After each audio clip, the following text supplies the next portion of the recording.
I don't want us to watch this video in a judgmental light. I want us to look at it critically. Hi guys, welcome to my YouTube channel. My name is Showomi Mary Oshifodunmi and this is Showomi O'Clock. As we all know, if you are in the UK, this is something that is currently trending. You know, there are lots of changes going on. There are lots of news around about immigration. Yes, I'm laughing now because when it came out, it wasn't funny to anyone. Everyone was trying to look for more information, or people are still looking for more information, which is one of the reasons why I'm doing this video. So this video is going to be in two parts. The first part is where I'm explaining what the government said, and the other part is going to be where I explain how does this affect nurses and midwives who are planning to come, who are already in the UK, or who are planning to bring their dependents. I won't lie to you, prior to this, like about a month or 2 months ago, I have a junior colleague of mine that was getting married and a partner was not ready to come to the UK. She was like, there are a lot of news going on that they're going to stop the immigration. I was like, no, they are not going to stop it, because according to the government's website, there was nothing of such. So that's where I get my facts from, because anything that the government is going to do it always on their website. So I reassured her. I was like, no, I don't think that is going to be it, because if they expect people to come and work for a particular country, one of the major stability or one of the major things you should enjoy is for you to be able to bring your partner with you. It is very, very important, because I don't know how I would have been coping if I didn't have my partner with me, or if I got married and my partner was not allowed to be in the country. It would be a lot of emotional stress. It would be a lot of distress. It would be a lot of things. Now imagine having your kids and you can't bring them over. That is just going to limit the option. I'm sure if they say you can't bring your partner, let your partner go, I'm definitely one of the first persons that will pack my bag and just say, okay, UK, bye-bye, I'm going home. So these are one of the things that they've done, and I'm going to read. But prior to going from that, I don't want us to watch this video in a judgmental light. I want us to look at it critically. We won't lie, we have all noticed that when they opened this care and health worker visa, especially the care worker route, there was a lot of abuse. People coming with COS without having jobs, people coming to stay in the country and they have to go to food bank. Everything that happens in the society, the government is aware. The government is very, very aware. So there have been a lot of information to the government. They've been doing investigations about people who are even selling COS, about people who are migrated legally but illegally, because normally you're not supposed to pay for COS, you're not supposed to do all of that, but people are taking the advantage of that, and that is one of the things they are trying to curb. In the last year alone, over 120 dependents came to the country. Mind you, dependents means children and wife, and less than 50% of them are in gainful employment. Imagine one person brings his wife and 4 children. That is, one wife is going to be working and the 4 children are not working. So schools are filled up, GP appointment is like unaccessible, even houses, rent is skyrocketing. It's not only affecting the people who are British now, it's also affecting with the immigrants. And in this country, they have to plan. They have to plan for things that they're expecting. Do you understand? So that's the reason, I feel that's the reason why they are taking this huge step, to be able to cut short on the number of immigrants or the number of dependents, so that it's easier for things to be in place. It's easier for them to plan things. For example, I strongly believe that once they do this route and at the end of the day it doesn't work out fine, they might still open the route. But let's quickly look at what the government is saying. I'm just going to read directly. Stopping overseas care worker from bringing family dependents and requiring social care firms in England to be secrecy commission registered to sponsor visas.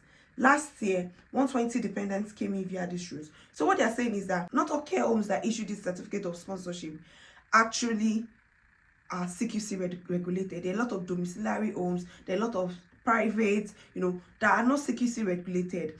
Usually what they just need to do is for them to pay the license to the Home Office to enable them to issue or certificate of sponsorship. And this CQC is Care Quality Commission, which checks the welfare of the patients that they are offering care to, and also it checks the welfare of the staff. You understand, in terms of normal staffing, fair interview process, and all of that. So what they're saying is that if you're a carer, you cannot bring dependents. And the thing is, it's not even immediate. It's going, all these rules are going to be implemented by spring 2024, March, April or May, because those are the spring months. If you still have offer of COS to come in as a dependent within this period of time, you can still make do of it. You can still come in, you can still, come with your family. But from 2024 spring, they would not allow that. Then the second one is increasing the earning threshold for overseas workers by nearly 50% from its current position of 26,200 to 38,700, encouraging businesses to look to British talents first and invest in their workforce, helping us to deter employment from over relying on migration while bringing the salary in line with the average full-time salary for these types of job.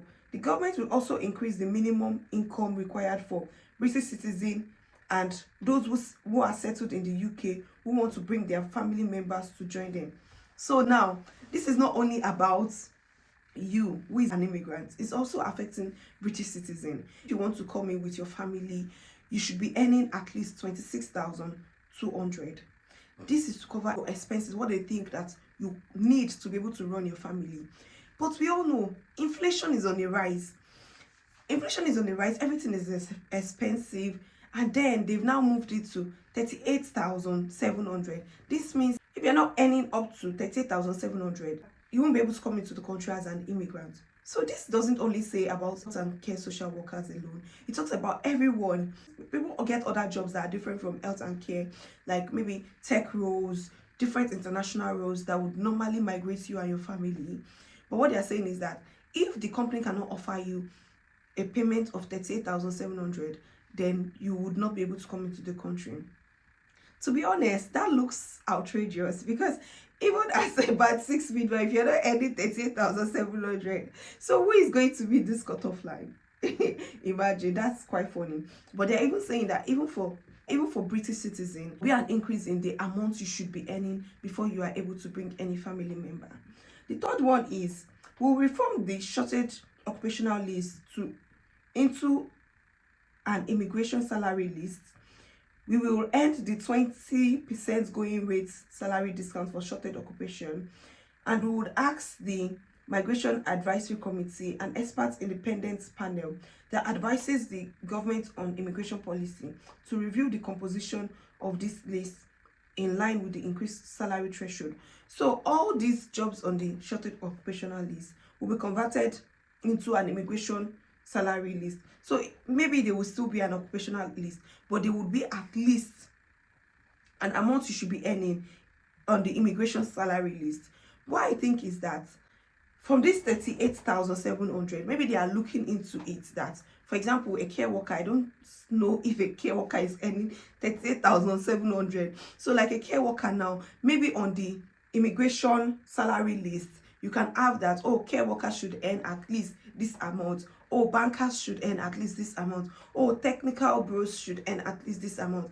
That way, it's going to, maybe it's going to make it more efficient to be able to bring people in the original occupations that are short. Because not to think of it, with all of these rules, they are also considering their economy, because occupations in this country largely depend on immigrants to fill this role, maybe because of lack of interest in this role. So they are largely depending on other people from different countries to be able to do these roles and then keep that industry working. So if they need it, I think there would be some modifications in some of these lists. So let's await the salary on the immigration salary list, so that we can then conclude that this is what what's the exact effect is. It says in 4, we will raise a minimum income for family visas to 38,700 in line with the minimum salary threshold for the skilled worker route. It's just the same thing. If you want to bring dependents, you should earn at least 38,700. If you yourself want to come into the country, you must be earning at least 38,700. We would also ask the Migration Advisory Committee to review the graduate route to ensure it works in best interest of the UK and ensure steps are being taken to prevent abuse. So we know that there were a lot of changes earlier this year on the graduate route. For example, post-study visa, not being able to switch your visas while you're currently on graduate route.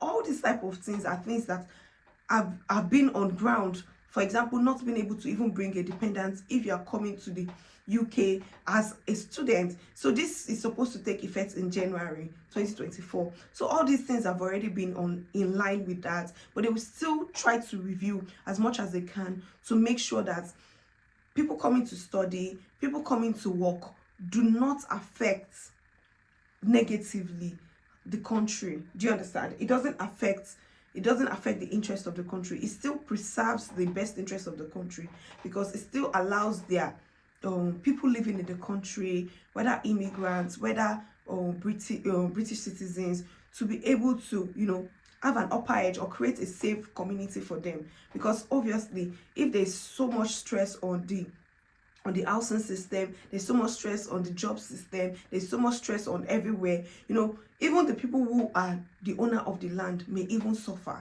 So I believe that this is in the best interest of the country. And let's see if there will be any other changes to these rules. So don't look at this in a judgmental way. Just look at it on what other opportunities, how does this affect me, how does this affect my family, and what other opportunities can we be looking at, because there are still other routes that you can use to legally migrate to the UK. So in the next video, I'll be talking about how this would affect you as an NHS worker or as a nurse or a midwife. Kindly watch the next video. It will be released, I think, a day after this video has been released. Thank you very much, guys.